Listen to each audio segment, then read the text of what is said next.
Hi, this is Michael Kremer. I've just been presenting the keynote address here at the Portuguese Economic Association conference. It's been a real pleasure to be here. I was invited by a former student of mine, Cecilia Perez. What I discussed today was convergence. So when I was a graduate student back in the 1990s, growth economics was a really important topic. And there was a lot of the work in growth was motivated by a finding that, contrary to predictions of a lot of neoclassical models, there was no tendency for poor countries to catch up to rich countries systematically. There was no what was called unconditional convergence.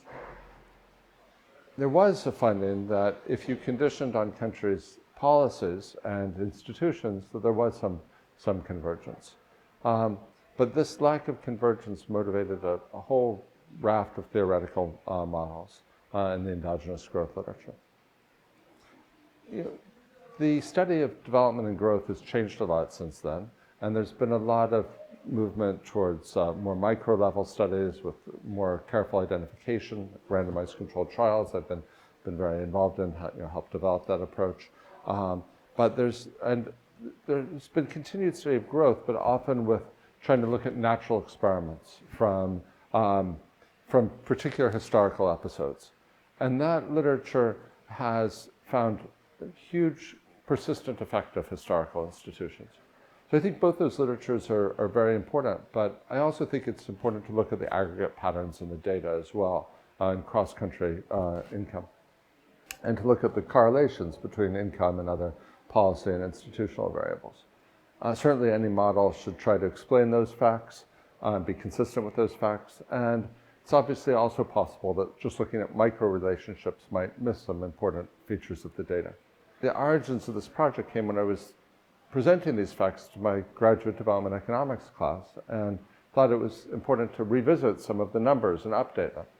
And what we found, this is joint work with Jack Willis at Columbia and Yang Yu, a graduate student at Harvard. What we found was dramatic change.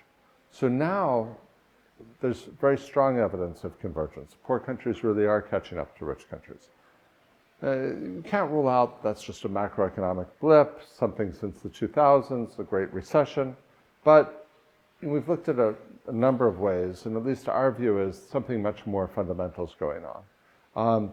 You can really see this movement away from divergence and towards convergence, starting back certainly in the 80s, maybe before then, and convergence is quite strong since the 2000s. But it doesn't just seem to be that income is converging.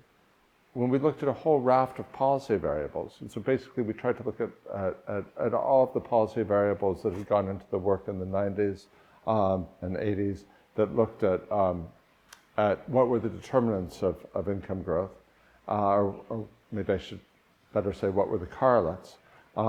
We see that there's been huge movements, changes in policy, changes even in our measures of institutions, changes both in the direction of whatever is correlated with income, so improvements if you want to use that language, but also reductions in the variance typically of these measures. So there's, when you combine all of these things, that to us suggests that this is not just a temporary effect of the Great Recession, but it's something much more fundamental is going on. And I think it's important that as we think about the determinants of the worldwide evolution of income, the determinants of growth, we update our thinking in light of this. Our own suspicion, and we're not quite there, is that an important part of what's going on is international diffusion, and perhaps even learning about what policies and what institutions are most conductive to or conducive to economic progress. And so that's in some ways a much more optimistic take than we might have had back either from this literature from the 1990s, which suggested no tendency to catch up, or that we might take away from some of the historical institutions literature, which some people at least read that literature as suggesting that we have some limited agency, and that things that were happened centuries ago may set our fates. Or if we do have agency, it's just very hard to predict what's going to lead to better outcomes.